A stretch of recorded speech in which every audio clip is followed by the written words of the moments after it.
Bo día. Benvidas e benvidos a este solemne acto no que será investida como doutora honoris causa pola Universidade da Coruña María Emilia Casas Bahamonde. Prégolle a secretaria xeral que proceda á lectura do acordo do claustro polo que se lle concede a máis alta distinción académica desta universidade.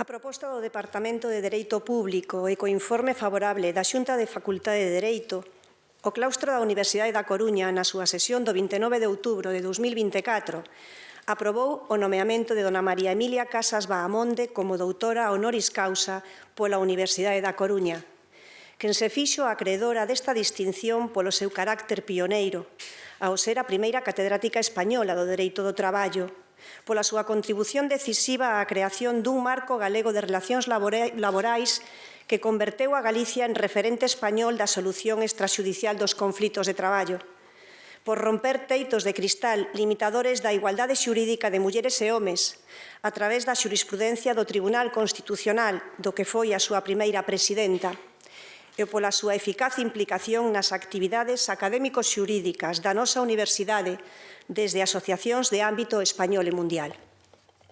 Dou fe.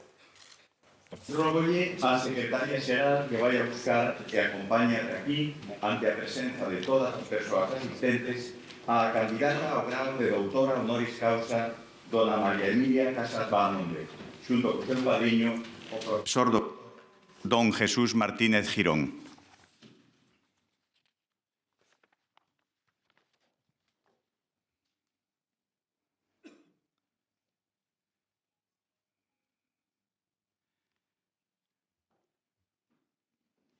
Poñámonos en pé para recibir a dona María Emilia Casas Bahamonde.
Reitor magnífico, rógovos que me escoitedes.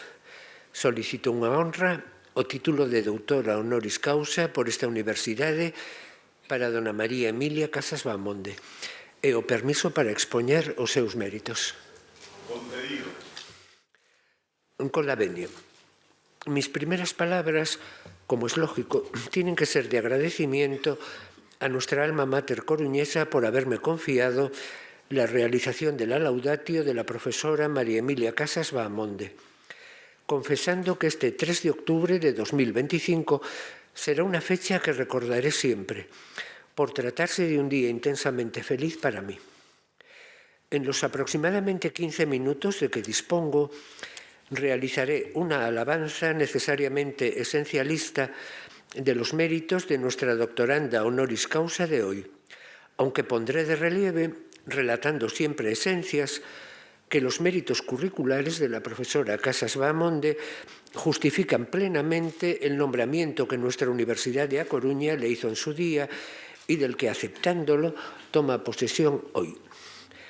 Tratándose de esencias, las palabras tienen que ser naturalmente pocas, estando convencido yo de que solo 3 palabras resultan suficientes para identificar los méritos más extraordinarios de nuestra protagonista de esta mañana. Estas 3 palabras son las relativas a que la catedrática María Emilia Casas Bahamonde, en muy diversas facetas de su vida profesional que iré desgranando, ha sido la primera mujer. Se trata de méritos irrepetibles, pues si respecto de ellos la profesora Casas Bahamonde es la primera mujer, su marca ya no podrá ser superada por nadie, esto es, por ninguna otra mujer que venga después. Confieso, además, que la expresión castellana «la primera mujer» resulta bella en cualquier otra lengua culta del mundo occidental. A primeira muller, en gallego. La première femme, en francés. Por cierto, una lengua que la profesora Casas Bahamonde habla y escribe con rara perfección, remarcando yo este hecho ahora que parece que todo lo domina en todas partes el inglés. Y de feste kvinnan, en lengua sueca, dejando para luego la justificación de por qué me veré obligado a vincular el currículum de la profesora Casas Bahamonde con Suecia y con su lengua, confiando en que le sorprenda la asociación de ideas que luego pienso hacer entre ella y otra mujer, que también ha merecido en el gran país escandinavo el honor de ser proclamada de første kvinnan, esto es, la primera mujer. Y como el tiempo apremia, empiezo ya con el relato de mis esencias, que serán hasta 12, relativas todas ellas a haber alcanzado la profesora Casas Bahamonde el mérito irrepetible, no conseguible ya por nadie, de haber sido, al menos en hasta 12 ocasiones, la primera mujer. Y comienzo por lo que tenemos más cerca en el tiempo. La profesora Casas Bahamonde es la primera mujer jurista nombrada doctora honoris causa por nuestra Universidad de A Coruña. Ha habido mujeres, no muchas, que la han precedido en esta clase de nombramientos universitarios coruñeses de excepción. Y la primera fue la condesa de Fenosa. Por cierto, el primer acto de este tipo a que yo asistí en mi vida universitaria, como espectador, y con mi cátedra recién estrenada, hace ahora 34 años. Pero la condesa de Fenosa no era jurista, y la profesora Casas Bahamonde, en cambio, sí lo es. Además, otra hazaña irrepetible, la profesora Casas Bahamonde fue asimismo la primera mujer catedrática de Derecho del Trabajo en España, hace ahora 43 años, habiendo sido necesario que transcurriesen otros 7 años más para que hubiese en España en esa misma posición otra mujer, pero que ya es segunda mujer. De ahí la grandeza de su solitario mérito en aquellos lejanos tiempos en los que la legislación universitaria, aunque ahora pueda sorprender, hablaba de los aspirantes femeninos a cátedras.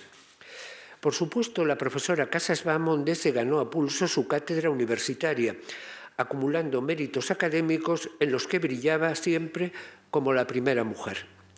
Y así, su tesis doctoral sobre Derecho de la Negociación Colectiva fue la primera realizada en España con una metodología investigadora pionera, anclada en el estudio de la realidad o, si se quiere, la práctica convencional, que luego muchos laboralistas acabaron también utilizando, incluido yo mismo, al redactar mi tesis doctoral, pero muchos años después. Además, supuesto que un laboralista tiene que dedicarse al estudio del derecho de la seguridad social, en el currículum precátedra de nuestra homenajeada también brilla un libro sobre la seguridad social de los autónomos agrarios. Galicia es tierra de autónomos agrarios, y yo diría más bien que de autónomas agrarias. en el que por vez primera se defendía con irrebatibles argumentos científicos que la obsesión por la solvencia debe ser la guía a seguir siempre por nuestros gestores de la seguridad social. Esto no son palabras mías, sino palabras de su maestro, el catedrático don Manuel Alonso Lea, persona muy querida y también muy admirada por mí. Don Manuel tuvo hasta 11 discípulos catedráticos de nuestra disciplina, aunque siempre consideró su discípula dilecta, que fue además su primera discípula catedrática, precisamente a la profesora Casas Bahamonde. A nuestra homenajeada, siendo ya catedrática, le debemos igualmente el mérito de haber ideado el primer sistema gallego de solución extrajudicial de conflictos laborales, que todavía pervive y que funciona aún con toda la precisión de un reloj suizo. Esto es crear derecho, que es además crear derecho laboral gallego, un mérito envidiable y, por supuesto, irrepetible, que acabaría reconociéndole el Consello Galego de Relacións Laborais en cuanto que promotor del encargo de materializar la idea, al otorgarle en su día su más alta distinción honorífica. En un ámbito más general que abarca ya todas las ramas del ordenamiento jurídico, y no solo el derecho del trabajo, la profesora Casas Bahamonde ha sido la primera mujer presidenta de nuestro Tribunal Constitucional, aunque su maestro ya no pudiese verlo. Sí vio, en cambio, su previo nombramiento como magistrada de dicho altísimo tribunal que a don Manuel Alonso Lea le enorgullecía. En el Tribunal Constitucional, el trabajo de la profesora Casas Bahamonde fue inmenso, habiéndose puesto de relieve, incluso por escrito, que asumió la ponencia de más de 400 pleitos constitucionales. Su labor, formando mayorías en otros varios miles de tales pleitos, es igualmente encomiable. Pero yo destacaría una cosa, quizá no suficientemente jaleada como debiese serlo, relativa a su labor como gestora del inmenso tráfico de pleitos que gestiona, en beneficio de todos los ciudadanos españoles, nuestro Tribunal Constitucional. La popularmente llamada enmienda Casas Bahamonde fue la primera reforma de gran calado operada en el tenor de la ley orgánica de nuestro Tribunal Constitucional, orientada a evitar el colapso de dicho tribunal por saturación de asuntos, debiéndole todos nosotros dicha iniciativa a su presidenta de entonces, la profesora Casas Bahamonde.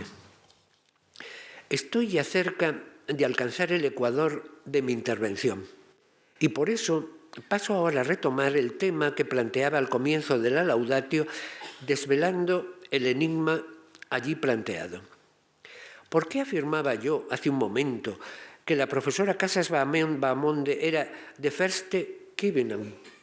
Esto es, la primera mujer, pero utilizando la lengua sueca, para así calificar y dotar de un mismo común denominador a todas sus esencias. Confieso que no me gusta el dicho, detrás de todo gran hombre hay siempre una gran mujer, ni siquiera dándole la vuelta al calcetín, para poner de relieve simétricamente que detrás de toda gran mujer hay siempre un gran hombre. Lo que yo creo en vez de ello es que junto a una gran mujer hay siempre un gran hombre y viceversa, que es lo que siempre le había sucedido a la profesora Casas Bahamonde, acompañada siempre en su peripecia vital de su marido, el catedrático de Derecho Administrativo y profesor doctor honoris causa, don Jesús Leguina Villa, persona también muy querida y muy admirada por mí, habiendo conformado un matrimonio feliz y habiendo sido padres de familia numerosa, hasta que la profesora Casas Bahamonde enviudó en el año 2016.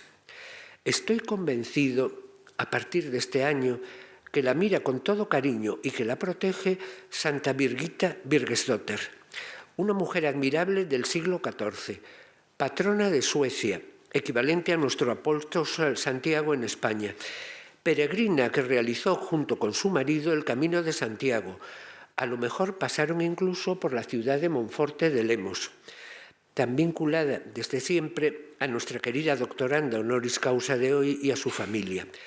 Copatrona de Europa, de tu europeísmo, querida María Emilia, supuesto que Europa es el continente donde con más intensidad y mejor se protegen los derechos fundamentales, nadie puede dudar, al haber dedicado el grueso de tu actividad como publicista precisamente a la defensa y garantía de los derechos fundamentales. Y sobre todo, last but not the least, Santa Brígida de Suecia es, aunque muchos quizá no lo sepan, patrona asimismo de las viudas. Tras enviudar, un verdadero terremoto vital para ti, tratándose el tuyo de un matrimonio feliz, tuviste que sobreponerte, imagino que sacando fuerzas de flaqueza y con muchísimo dolor, prosiguiendo tu camino siempre en la línea que estoy ahora trazando de ser siempre la primera mujer. Así, en 2017, nuestra homenajeada fue la primera mujer nombrada presidenta de la Asociación Española de Derecho del Trabajo y de la Seguridad Social.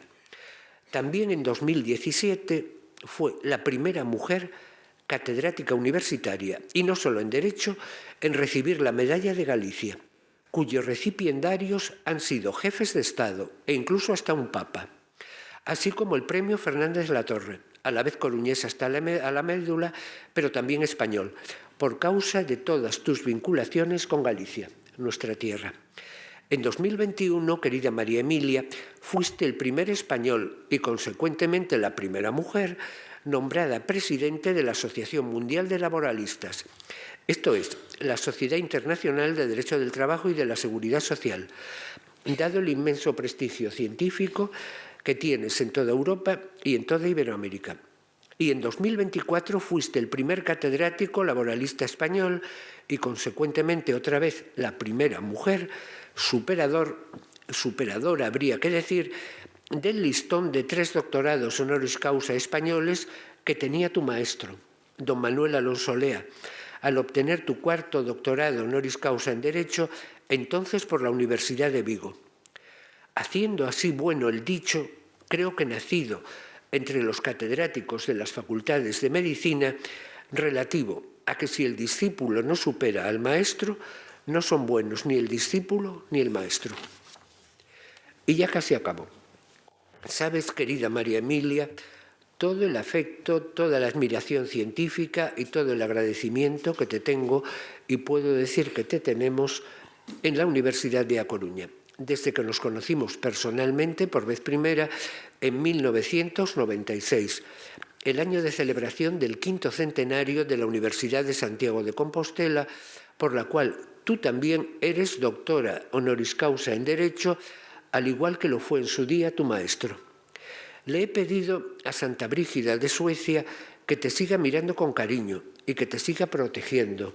Y como diría Ruth Bader Ginsburg, catedrática y juez de la Corte Suprema de los Estados Unidos, e icono como tú del feminismo jurídico contemporáneo, así como persona a quien tú admiras y que tiene un paralelismo vital contigo muy grande, pues tras muchos años de matrimonio feliz con un jurista y catedrático universitario, también enviudó, habiendo llegado a vivir en Suecia, donde no sé si practicó el deporte de orientación tan querido por nosotros aquí o si llegó a presenciar el O-Ringen, aunque sí sé que allí descubrió el feminismo moderno, leyendo un gran libro francés, que de seguro tú leíste en francés en su día también.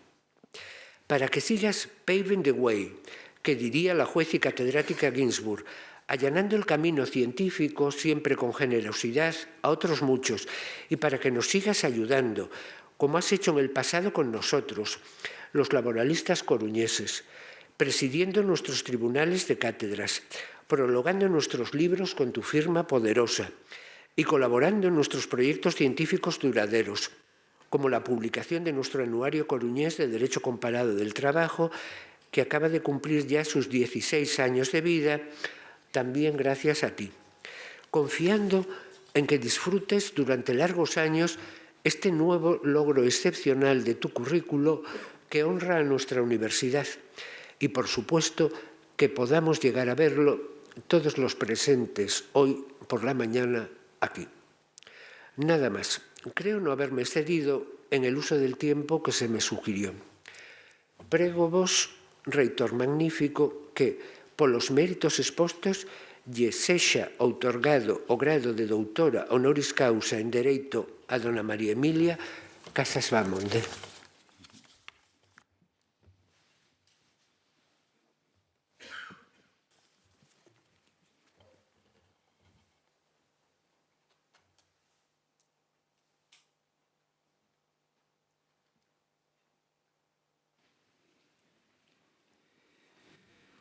No uso da autoridade que me confiren as leis do Reino, outorgovos o grao de doutora honoris causa en Dereito pola Universidade da Coruña.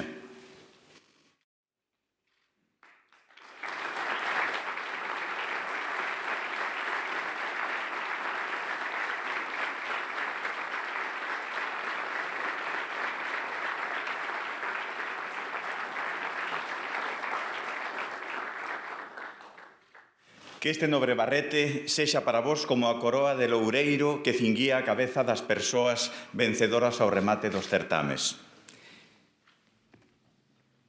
Entregámosvos o libro do noso saber, que compre cultivar e tamén protexer, e propagar ao longo da vida, e lembrámosvos que tedes o dereito de ensinar e explicar desde a cátedra desta universidade.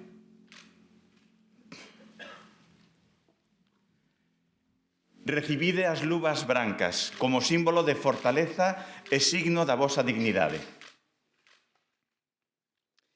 Agora prego a todas as persoas que se poñan de pé, poñámonos de pé para escoitar a promesa da nova doutora.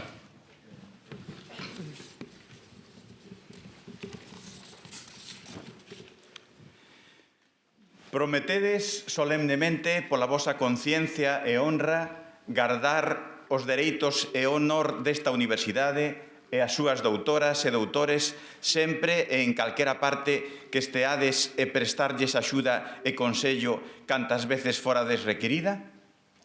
Así o prometo. Se así facedes, que a memoria de todas e todos os claustrais volo premie, e senón que volo demande.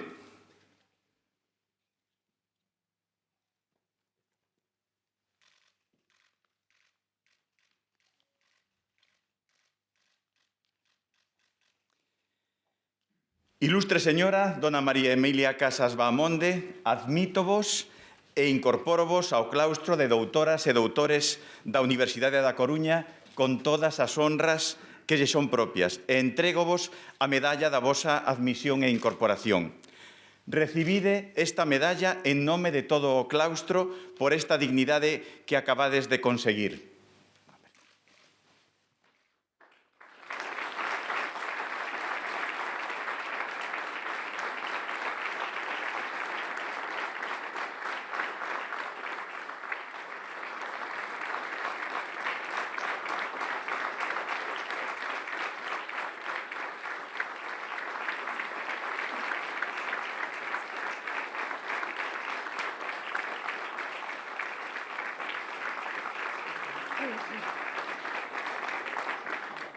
Sirva esta aperta de testemunha de afecto de todas as persoas presentes.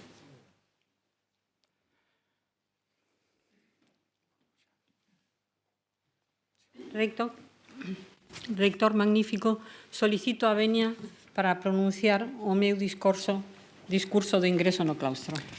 Concedido.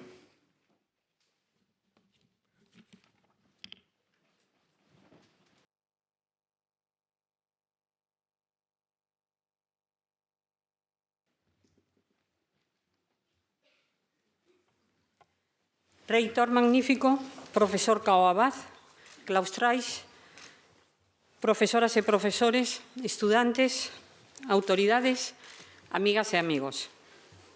Diríxome a vostedes cun profundo sentimento de gratitude e de emoción. A Universidade da Coruña acólleme no seu claustro, na linguaxe do absoluto e a máis alta distinción que pode recibirse na vida académica. Confío en non defraudar esa confianza e correspondela con plena lealdade aos valores e principios desta universidade e co compromiso de servila como parte dela. É unha especial honra recibir esta distinción desta universidade plenamente comprometida coa excelencia académica e coa sociedade galega. Este recoñecemento fai posible un soño que nunca imaginei acadar, ser doutora honoris causa por las universidades de Galiza, Santiago de Compostela, Vigo e agora a Coruña. Adoita dicirse que faltan as palabras e o tempo para expresar os sentimentos máis profundos, aqueles que tocan a nosa identidade e a nosa intimidade. Permítanme, non obstante, intentar expresar os meus con sinxeleza. Galicia foi e continúa a ser a miña comunidade de pertenza, a realidade a que a miña vida está unida. Recibir este doutoramento honoris causa representa para min, además dun prezado recoñecimiento académico, un vínculo firme e permanente con esta universidade, con Galiza e con esta cidade. A Coruña é a primeira gran cidade que coñecín na miña nenez e a que permanezo sempre vencellada. Unha cidade acolledora, próxima, que combina a vitalidade dunha gran urbe coa sensación de familiaridade que só transmiten os lugares aos que se regresa unha e outra vez. Debo expresar o meu máis fondo recoñecemento aos profesores da área de Dereito do Traballo e da Seguridade Social, encabezados polo profesor Jesús Martínez Girón, pola súa iniciativa ao promover a miña candidatura e por considerar que a miña trayectoria puidese quedar vinculada de xeito permanente a esta institución. É un privilexio, reitor magnífico, incorporarme ao claustro desta universidade que soubo consolidarse como un centro de referencia na docencia e na investigación de excelencia e concibe a súa misión como un servicio público galego e de calidade orientado á formación dunha cidadanía aberta, culta, crítica, comprometida, democrática, cooperativa e solidaria, capaz de analizar a realidade, diagnosticar problemas e formular e implantar solucións baseadas no coñecemento e orientadas ao ben común. Trátase, por tanto, dunha universidade guiada por valores e principios presididos pola igualdade de oportunidades e o fomento dunha cultura de non discriminación. A Universidade da Coruña salientou unha motivación desta distinción, entre outras razóns que tanto me honran como a miña contribución á creación dun marco galego de relacións laborais, que durante a miña presidencia o Tribunal Constitucional consolidou a igualdade xurídica entre mulleres e hombres. A Constitución non é neutra ante a igualdade, nin ante os dereitos das mulleres, ni tampouco fronte a insoportable violencia de xénero que nega cruelmente a nosa dignidade persoal e se manifesta nunha lacra lacerante de maltratos, feminicidios e infanticidios. Unha sociedade digna que se respete a si mesma non pode tolerar esa negación radical da liberdade, da igualdade da vida. Esa xurisprudencia é un patrimonio definitorio da nosa democracia constitucional do que toda a ciudadanía podemos sentirnos orgullosos. Dedico unha gratitude moi especial de todo corazón ao profesor Martínez Girón, meu padriño, a quen debo, ademais da iniciativa e firme defensa deste doutoramento, unha especial gabanza chea de afecto e amizade que me emocionou. É sabido que é unha figura moi destacada da doutrina laboralista que ten formado unha escola de excelencia. A través dos cursos e estudos, o dereito comparado penetrou na nosa disciplina, converténdose o comparatismo na sinal de identidade da investigación coruñesa, que goza de un justificado prestixio. Ofreceume sempre o seu respaldo, contou comigo en numerosas actividades desta universidade e permitiu vincular o meu nome ao seu en importantes obras da súa autoría e do profesor Arufe Varela. Ese apoio foi permanente e quero recoñecelo e agradecelo públicamente. Expreso un especial agradecimiento ao profesor Gárate Castro e ao profesor Cabeza Pereiro, así como ás profesoras e profesores de Dereito de Traballo da Seguridade Social das Universidades de Santiago de Compostela e de Vigo. Agradezo a presencia neste acto solemne do profesor Gárate Castro e das profesoras e profesores da Universidade de Santiago de Compostela e da Facultade de Dereito de Ourense. O mestre Manuel Alonso Lea practicou a ciencia xurídica como unha búsqueda eterna da verdade, na expresión de Peter Haberle, e descubriunos a esencia das institucións, que o dereito é o instrumento do poder político, engado, do poder político democrático. Se se prefire, pode dicirse que a legitimidade do dereito emana dese mesmo poder. Así o dereito sostén a nosa convivencia como comunidade política democrática. En nome de quen?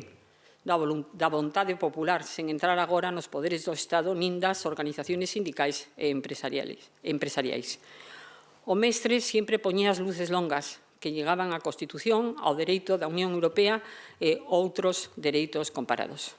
Coñecía moi ben o modelo laboral e sindical estadounidense, como lembraron recentemente os profesores Arufe Varela e Martínez Girón na súa magnífica monografía Los libros norteamericanos sobre los jueces de la Corte Suprema de los Estados Unidos por la senda de los Estados Unidos en sus libros.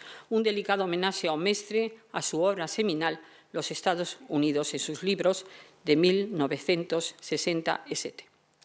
Foi un verdadeiro mestre no pleno sentido da expresión. Non podo deixar de evocar entre os seus discípulos a memoria dos profesores Germán Barreiro González e José Enrique Serrano Martínez, amigos moi queridos, entrañáveis. A miña gratitude ás universidades do País Vasco, Carlos III de Madrid e Complutense de Madrid, por me ter brindado a oportunidade de exercer a docencia e desenvolver a miña labor investigadora en contornas académicas tan estimulantes. Asumín a función de servizo á comunidade política presidida por la vontade da Constitución na expresión de Cornagese con lealdade e plena independencia. O exercicio da función de defensa xurisdicional da Constitución, da democracia constitucional e da presidencia do Tribunal Constitucional foi, ademais dun altísimo honor, unha tarefa exixente e difícil e ao mesmo tempo apaixonante nunha sociedade progresivamente plural e diversa. Muchas gracias a los y los colegas de la Universidad Complutense y de otras universidades que han tenido a bien acompañarme en este solemne acto.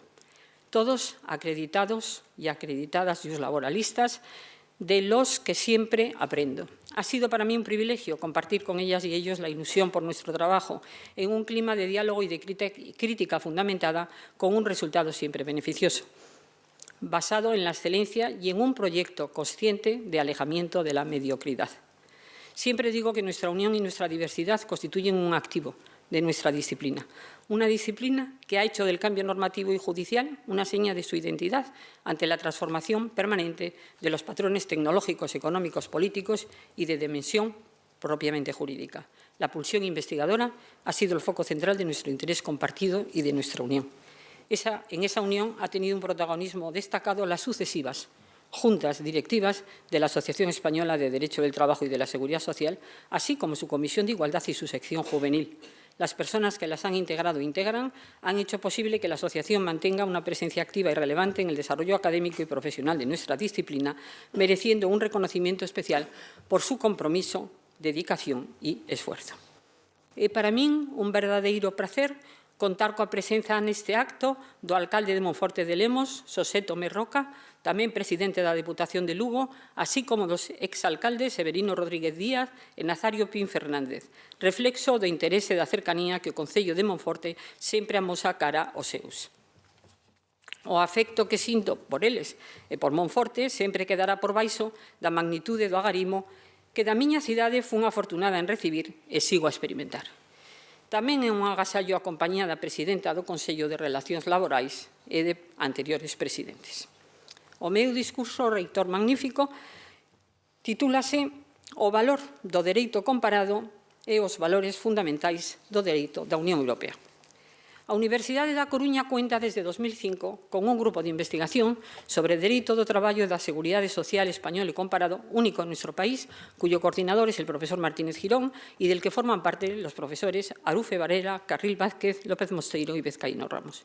Ese grupo anota entre sus fructíferos resultados la edición del Anuario Coruñés de Derecho Comparado del Trabajo, revista indexada, la publicación de manuales, monografías y artículos en revistas de investigación, la dirección de tesis doctorales, la realización de congresos y seminarios y de proyectos, contratos y convenios de I+D+I. Ha creado la Asociación Coruñesa de Derecho Comparado del Trabajo y de la Seguridad Social, presidida por el profesor Martínez Girón, que cuenta con un instituto de investigación que publica el anuario, realiza congresos y traducciones y del que me honro ser miembro de honor. El grupo coruñés ha transitado los modelos estadounidense y alemán, pero también austriaco, italiano, francés, inglés, portugués, tanto en el ámbito del derecho, del trabajo individual y colectivo como de la seguridad social. Se ha adentrado en el derecho de la Unión y en las normas de organizaciones internacionales y ha investigado en los países cuyos sistemas jurídicos ha comparado, se ha sumergido en su cultura y en su política.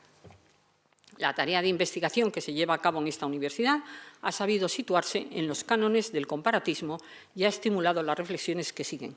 Todos tenemos una deuda de gratitud hacia su obra. El derecho comparado ilumina la complejidad de la soberanía del derecho e impone un método de análisis crítico de la transferencia de instituciones jurídicas entre países. Sobre las cualidades que idealmente debiera reunir el método comparado existe una amplísima producción doctrinal que ha evolucionado desde las primeras décadas del siglo XX hasta la era de la globalización, abordando no solo la migración de ideas jurídicas, también la adopción de soluciones normativas y jurisdiccionales extranjeras y la consideración de los principios, valores y fundamentos culturales y sociales que subyacen a los distintos sistemas jurídicos. El entrecruzamiento de los ámbitos estatales y europeo está pendiente en este momento de atravesar una nueva frontera, la interpretación que el Tribunal de Justicia efectúe de la fuerza de obligar y de la justiciabilidad de los valores, que proclama el artículo 2 del Tratado de la Unión. Su importancia es difícil de exagerar y debe medirse en términos jurídicos y políticos, es decir, en su significado pleno para la fundamentalidad de la comunidad jurídica supranacional, que es la Unión. Después volveré sobre esta cuestión trascendental, de la que están pendientes todas las doctrinas jurídicas especializadas de los Estados de la Unión. El derecho comparado se enfrenta, entre otras, a la cuestión de si ha de renunciar a ser efectivo en la búsqueda de soluciones político-jurídicas globales como instrumento de transmisión de valores democráticos, por el hecho de apoyarse en categorías históricas vinculadas a la hegemonía cultural anglosajona y a una visión eurocéntrica del mundo. El dilema no se plantea únicamente en el plano global, sino también en el interior del derecho de la Unión, donde persisten diferencias y distorsiones entre este y oeste. Mi respuesta es negativa, aunque abierta al mundo y consciente de los modelos políticos, socioeconómicos y de valores que recientemente Rusia y China han proclamado alternativos al occidental. En el marco cultural occidental se han gestado las declaraciones de derechos y el constitucionalismo y, de manera particular en Europa, el estado de bienestar y el derecho del trabajo y de la seguridad social, disciplina jurídica nacida de las revoluciones liberales e industrial y portadora de valores universales de dignidad personal, igualdad y protección. La mirada europea del derecho no puede ser descalificada por el solo hecho de serlo, europea. A la postre, Europa ha sido y sigue siendo la parte del mundo que mejor ha combinado la libertad política, la prosperidad económica y la cohesión social. Si bien Francia desempeñó un papel fundacional en el desarrollo del derecho comparado, Alemania y Estados Unidos se consolidaron después como potencias de la disciplina.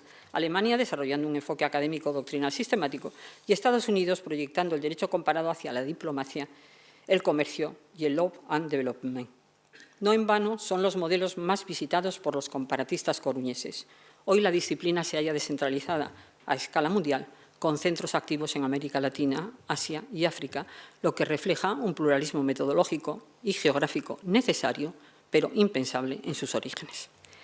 Señalaba Sir Otto Canfroin en su célebre conferencia sobre los usos y abusos del derecho comparado que las normas e instituciones jurídicas no pueden trasplantarse sin más, porque están ligadas al contexto social y político en el que nacieron. Advertía frente al trasplante jurídico, pues no basta con adoptar una norma extranjera, es necesario comprender si puede arraigar en el suelo institucional y cultural del país receptor. Montesquieu, el primero de todos los juristas comparatistas, había calificado de gran azar que las leyes civiles y políticas de una nación pudieran convenir a otras por razones geográficas, sociológicas, económicas, religiosas, culturales y político-constitucionales. L'esprit de loi es el compendio de esos ingredientes. La tesis que enunció Canfroin en su conferencia fue que en los 200 años transcurridos de la obra de Montesquieu, en los países desarrollados, los elementos geográficos, económicos, sociales y culturales habían perdido mucho peso, mientras que los factores políticos habían ganado importancia. El tiempo de su conferencia fue el de la Guerra Fría, finalizada virtualmente la descolonización y emergido el tercer mundo. Me permito recordar que Canfroin fue una de las figuras más influyentes del derecho laboral y del derecho comparado del siglo XX. Reconocido juez weimariano, emigrado forzoso a Inglaterra y nombrado profesor de Derecho Comparado en la Universidad de Oxford en 1964, desempeñó un papel crucial en la consolidación del derecho comparado como disciplina académica en el Reino Unido. La diáspora de juristas alemanes judíos de los años 30 no fundó de la nada el derecho comparado en Estados Unidos, pero sí lo reorientó con una impronta metodológica decisiva.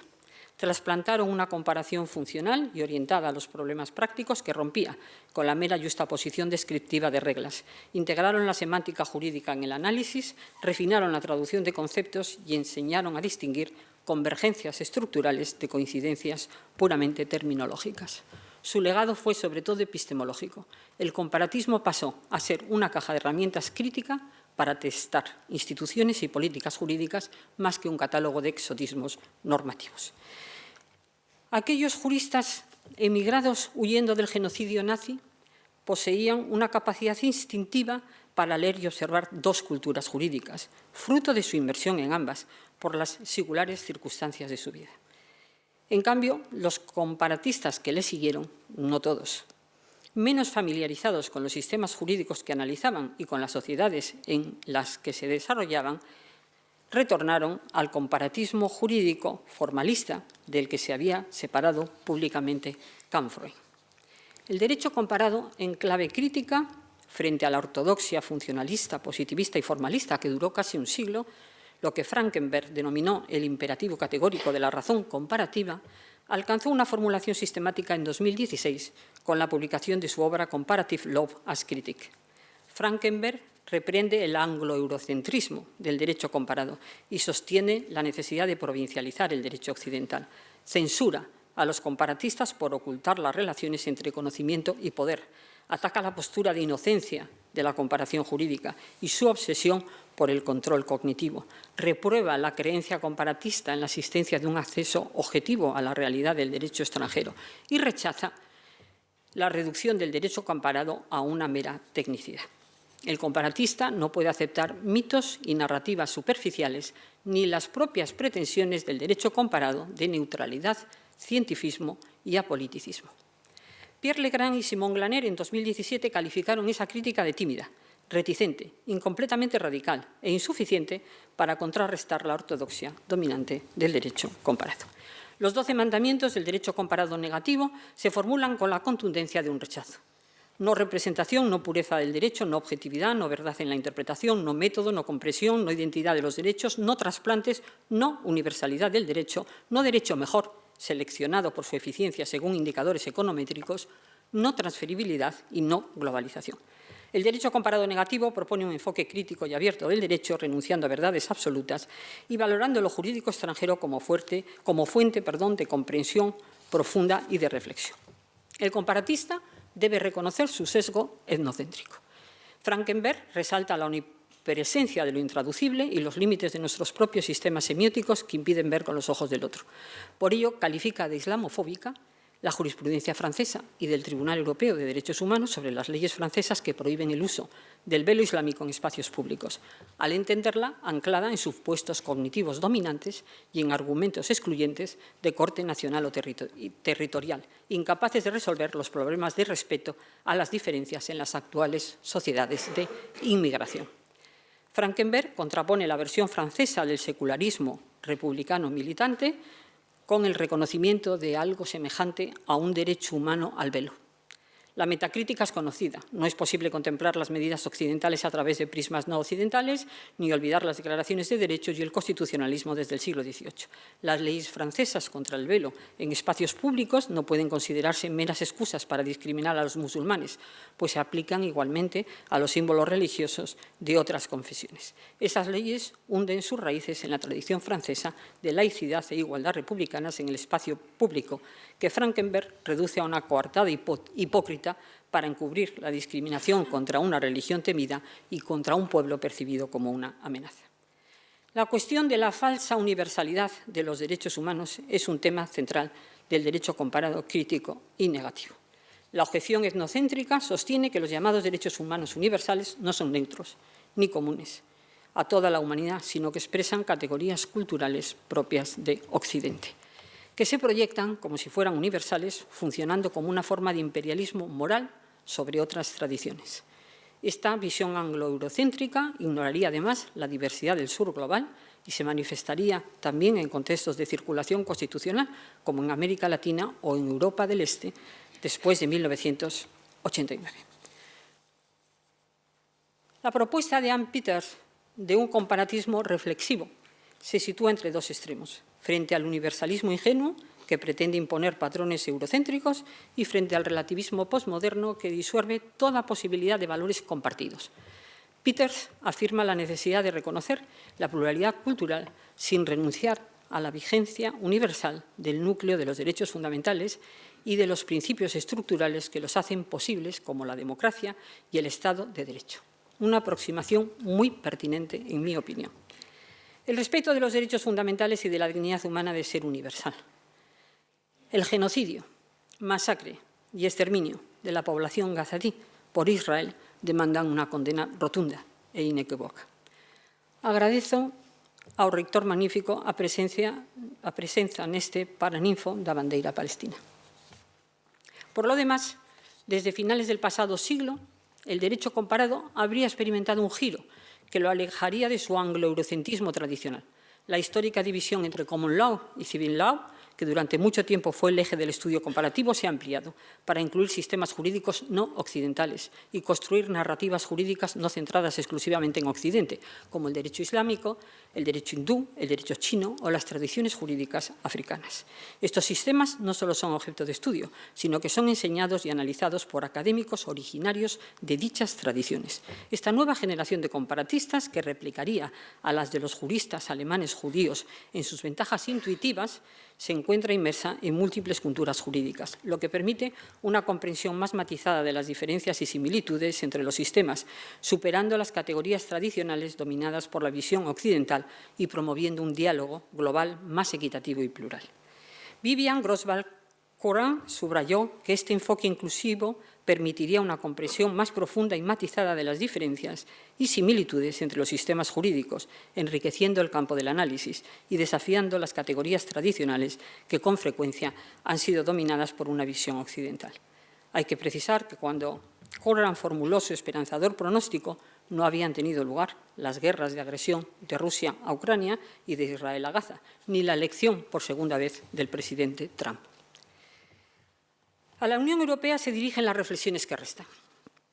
La cultura jurídica europea es plural y la ciencia jurídica europea puede entenderse como una ciencia de la cultura, que refleja y constituye la identidad cultural de Europa. Esta concepción encuentra un desarrollo destacado, como se sabe, en la obra de Peter Haberle, para quien la cultura constituye el primer elemento configurador del Estado, en contraste con la tradición alemana desde Jelinek, que la sitúa como cuarto elemento, después de los tradicionales pueblo, territorio y poder. Ambas perspectivas subrayan cómo el derecho y la ciencia jurídica no solo regulan normas, sino que también expresan y estructuran los valores culturales compartidos, mostrando una Europa jurídica, abierta y plural. La categoría sociedad europea, reconstruida por von Bogdandy a partir del artículo 2 del Tratado de la Unión, no remite a una homogeneidad cultural, sino a un espacio normativo común que se sostiene precisamente sobre la diversidad cultural y jurídica de los Estados. En esta construcción, la sociedad europea surge como una comunidad de derecho vertebrada por valores constitucionales compartidos, pero simultáneamente marcada por la pluralidad de tradiciones nacionales y experiencias históricas que el propio derecho de la Unión se esfuerza en integrar sin uniformar, canalizando esa diversidad hacia la compatibilidad constitucional. Unity in diversity. Solo cabe hablar de sociedad europea, afirma von Bogdandy, cuando las culturas políticas y jurídicas de los Estados se reconocen en los valores del artículo 2 del Tratado de la Unión.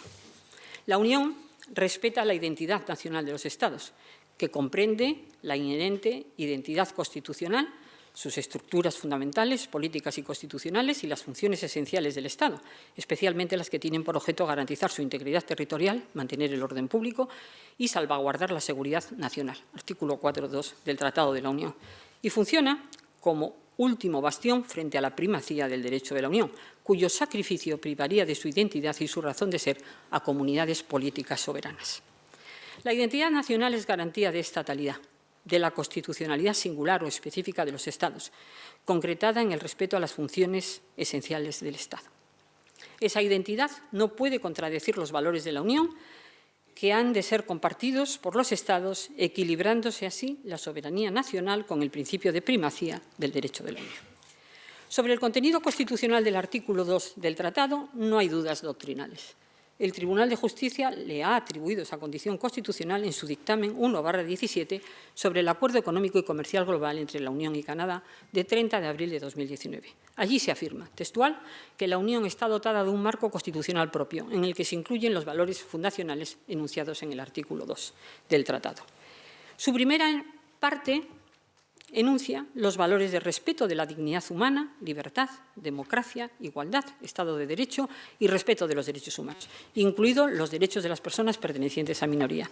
Su segunda parte afirma que esos valores son comunes a los Estados en la sociedad europea, caracterizada por los principios de pluralismo, no discriminación, tolerancia, justicia, solidaridad e igualdad entre mujeres y hombres.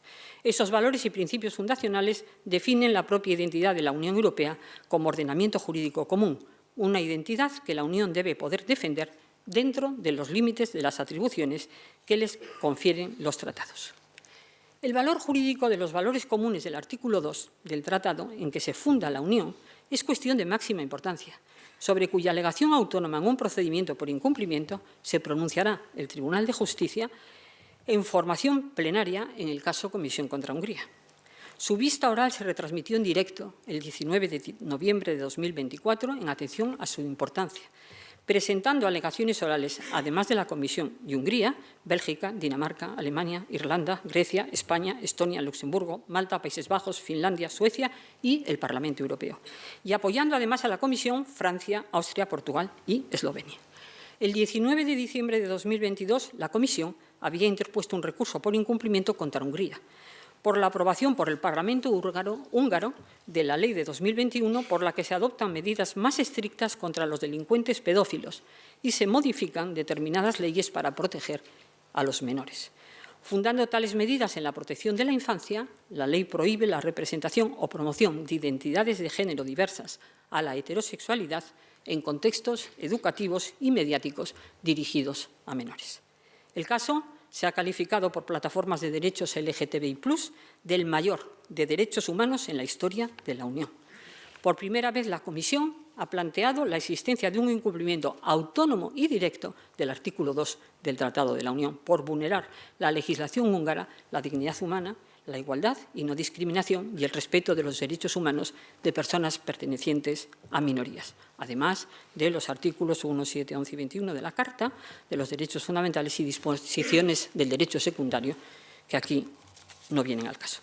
La sentencia, que se espera a finales de este año o comienzos del siguiente, será un fallo histórico sobre la justiciabilidad del artículo 2 del Tratado, su efecto directo, la definición del canon de su incumplimiento y el uso de los procedimientos por incumplimiento para abordar tales vulneraciones. Tanto si el Tribunal de Justicia acepta la invocación autónoma del artículo 2 del Tratado como si exige su alegación junto a disposiciones más específicas del derecho de la Unión, la sentencia Valeur de l'Union sentará un precedente vinculante sobre el constitucionalismo no de los derechos, sino de los valores, que influirá directamente y decisivamente en el constitucionalismo de los Estados. El 5 de junio pasado, la abogada general Tamara Šapeta presentó sus conclusiones, proponiendo al Tribunal que declare fundado el recurso de la Comisión en todos sus motivos. Sostuvo que se trata de un pleito sobre valores, que el juicio de valor en que se basa la legislación húngara se opone a los valores de la dignidad humana, la igualdad y el respeto de los derechos humanos, según se entienden en la Unión y en el ordenamiento europeo más amplio de los derechos humanos proclamado en el Convenio Europeo del Consejo de Europa. Šapeta respalda el argumento pionero de la Comisión de que la ley húngara vulnera el artículo 2 del Tratado de la Unión. Afirma que dicho artículo es justiciable como base jurídica autónoma, que la legislación húngara discrimina a las comunidades LGTBI, niega los valores de la Unión y ha cruzado una línea roja al violar los valores compartidos. Y afirma, en conclusión, considero que estas vulneraciones de derechos fundamentales demuestran la importante desviación de las normas en cuestión, las húngaras, del modelo de una democracia constitucional que respeta los derechos humanos, reflejado en el artículo 2 del Tratado. Esta negación de los valores consagrados en el artículo 2 es el impalpable extra que ha llevado a la Comisión a formular el sexto motivo. Repárese en que todo esto podía haber transcurrido de otra manera si la Comisión hubiera alegado la vulneración por Hungría de preceptos de la Carta y no el artículo 2 del Tratado de la Unión. Los preceptos de la Carta también se alegaron, pero la cuestión decisiva es si se puede condenar a un Estado por incumplir los valores del artículo 2 del Tratado de la Unión. Voy terminando. ¿Cómo se definen los valores constitucionales de la Unión y cuándo se produce su vulneración? Los Estados que secundan a la Comisión apoyaron de manera unánime la justiciabilidad del artículo 2, diferenciándose sobre si ese artículo 2 puede aplicarse por sí solo o si debe concretarse mediante otras disposiciones. Y mostraron una notabilísima diversidad de enfoques respecto a qué criterios deberían emplearse para establecer una violación del artículo 2 del Tratado. Una definición demasiado concreta de los valores podría desarraigar el equilibrio federal establecido por los tratados en detrimento de la autonomía, la identidad y la diversidad nacionales y el pluralismo sociocultural europeo. El artículo 2 no pretende una definición exhaustiva y uniforme de los valores, sino observar estándares europeos mínimos y detectar líneas rojas.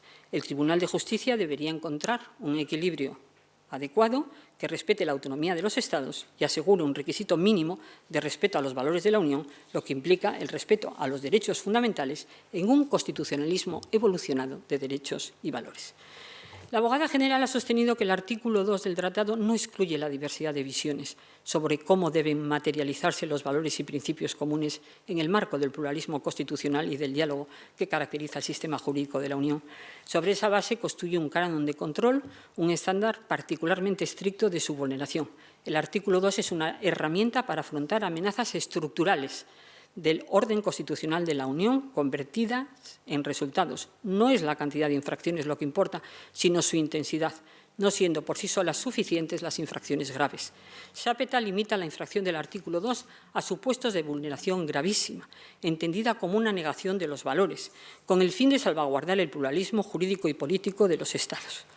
Con todo, la crítica doctrinal ha señalado ya que este planteamiento de la abogada general se limita a desplazar el problema. El término negación es en cierto modo intercambiable con violación y no aporta requisitos adicionales ni un conjunto de criterios que permitan identificar tal negación. La noción de déficit sistémico puede ofrecer un marco eficaz para identificar una negación de valores europeos y, por tanto, una violación del artículo 2 del Tratado.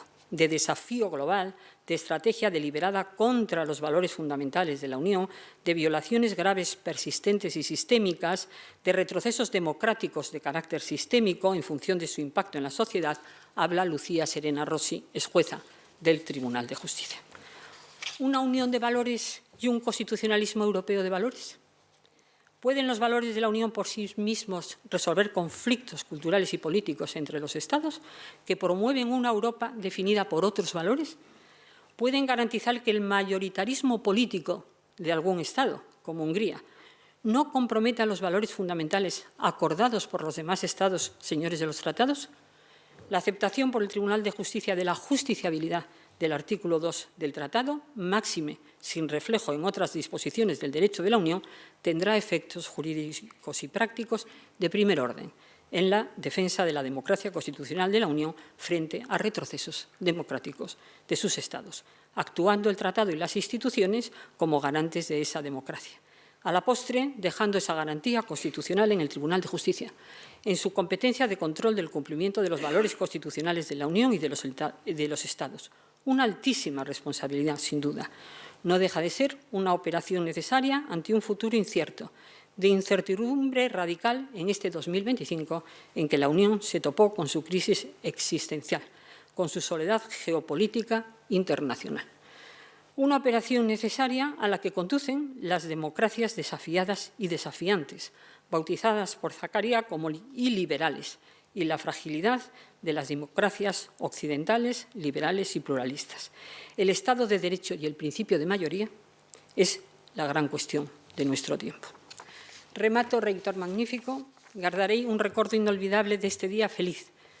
Tiven a sorte de nacer nunha familia que me educou na igualdade e que apoiou en todo momento a miña decisión de dedicar a miña vida ao exercicio dunha profesión e a miña elección de que esta fose a docencia e investigación universitarias.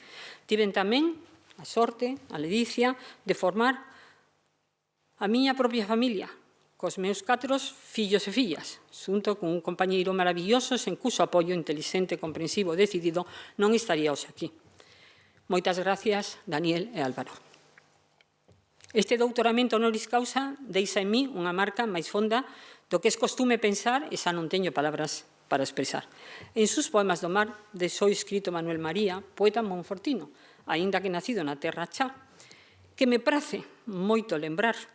Galicia é a memoria dos que viñeron antes, un eco de historias que nunca se apagan. Esa historia non se apagará, levareina sempre no meu corazón. Moitas grazas.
Prezada profesora María Emilia Casas, padriño académico, membros do claustro, autoridades, compañeiras e compañeiros da comunidade universitaria, amigas e amigos.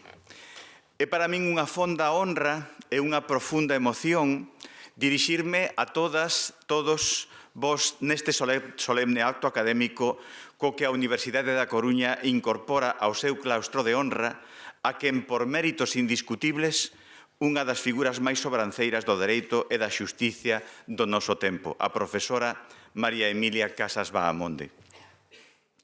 A nosa universidade, institución pública comprometida co coñecemento, co pensamento crítico, coa igualdade e coa transformación social, quere hoxe recoñecer en vostede, profesora Casas, unha traxectoria que representa de maneira exemplar todos estes valores. E quere facelo sumándose ao que xa fixeron as nosas universidades irmáns de Santiago de Compostela e de Vigo, que tamén honraron con este mesmo grao. Que a Universidade da Coruña se una hoxe a este recoñecemento é un motivo de orgullo e tamén de alegría compartida polo sistema universitario galego no seu conxunto. Ademais de doutora honoris causa por varias universidades españolas, a profesora Casas é académica da Real Academia Española de Ciencias Morais e Políticas e conselleira electiva do Consello do Estado. O diploma que hoxe lle entregamos recolle en poucas liñas méritos inmensos. Foi vostede a primeira muller catedrática de Dereito do Traballo en España. The first Kvinne, que falaba tamén o seu padriño hoxe.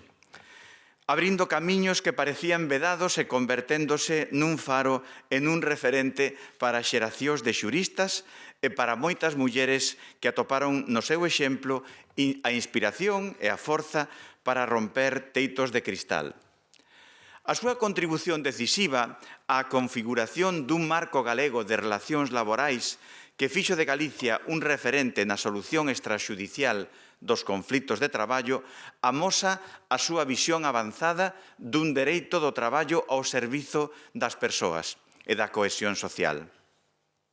Mais unha etapa que resume a súa relevancia institucional é o seu compromiso coa igualdade e cos dereitos fundamentais. Esa foi a súa presidencia do Tribunal Constitucional de España, do que tamén foi a primeira muller en ocupar tan alta responsabilidade. Durante ese período, consolidou a tutela antidiscriminatoria por razón de xénero, reforzou a protección das traballadoras embarazadas e atribuíu dimensión constitucional das medidas de conciliación da vida laboral e familiar. Avalou, ademais, a constitucionalidade da Lei Integral contra a Violencia de Xénero, recoñecendo as características específicas deste fenómeno criminal e a necesidade dunha protección reforzada para as vítimas.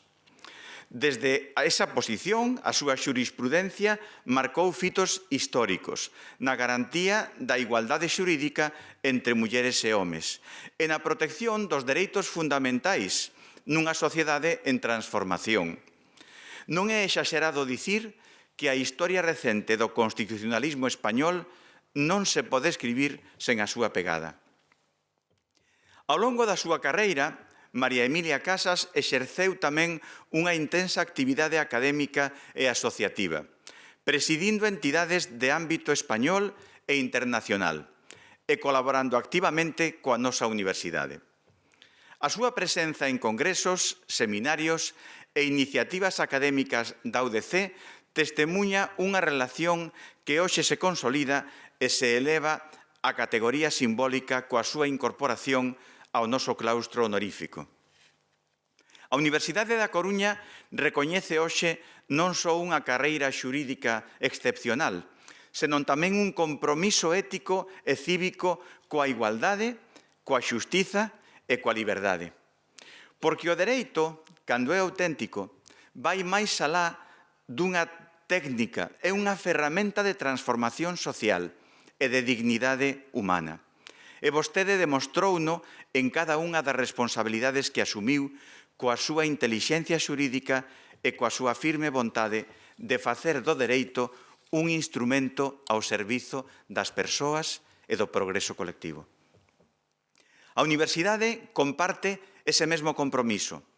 Como Universidade Pública temos a obriga e o deber de educar en valores democráticos, de formar cidadás e cidadáns críticos e responsables, de defender os dereitos humanos e de contribuir á construción dunha sociedade máis xusta e máis igualitaria. En este punto non podemos nin debemos guardar silencio ante a injustiza e o horror. O mundo asiste hoxe con dor e indignación á masacre que está a sufrir o pobo palestino na faixa de Gaza. Unha traxedia humana que interpela a nosa conciencia colectiva e que nos lembra que os dereitos humanos son universais ou non son. Desde a Universidade, desde este acto solemne, alzamos a nosa voz clara e firme contra o xenocidio humanidade. Queremos que a súa investidura sexa tamén unha oportunidade para reivindicar a importancia do coñecemento e do pensamento xurídico na defensa dos dereitos fundamentais nun tempo complexo. Un tempo no que estes dereitos se ven ameazados en moitas partes do mundo, e no que a igualdade efectiva entre mulleres e homes segue a ser unha tarefa pendente.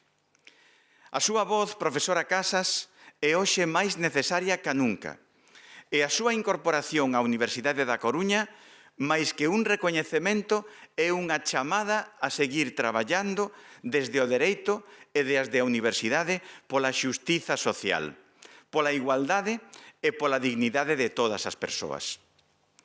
Non quero rematar sen expresar en nome de toda a comunidade universitaria da Universidade da Coruña a nosa máis sincera gratitude por aceptar formar parte do noso claustro de honra.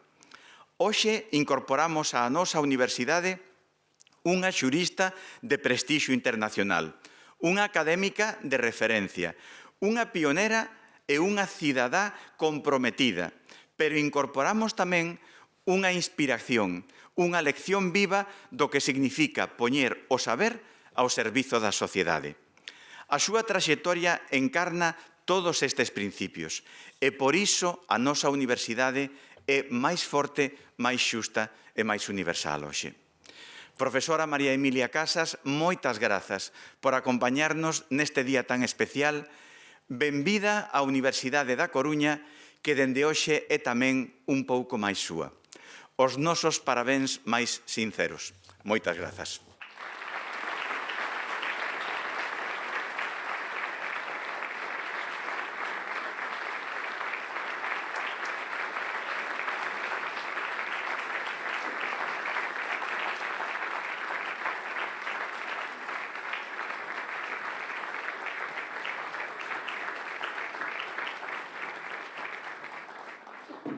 Poñámonos de pé para a interpretación do himno da Universidade.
Moitas grazas a todas, a todos, pola asistencia a este acto tan entrañable e de novo parabéns a dona María Emilia Casas Bamonde por ter recibido a máis alta distinción académica desta nosa Universidade da Coruña.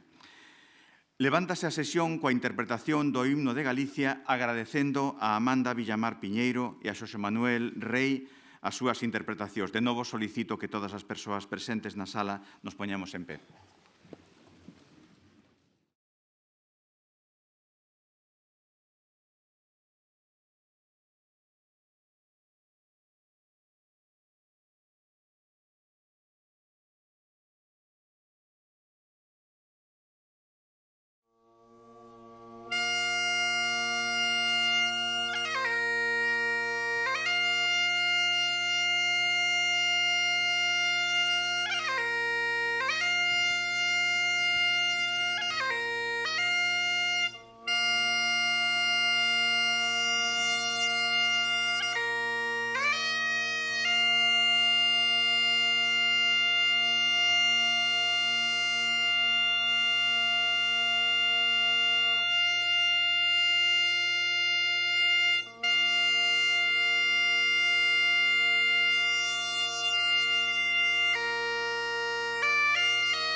From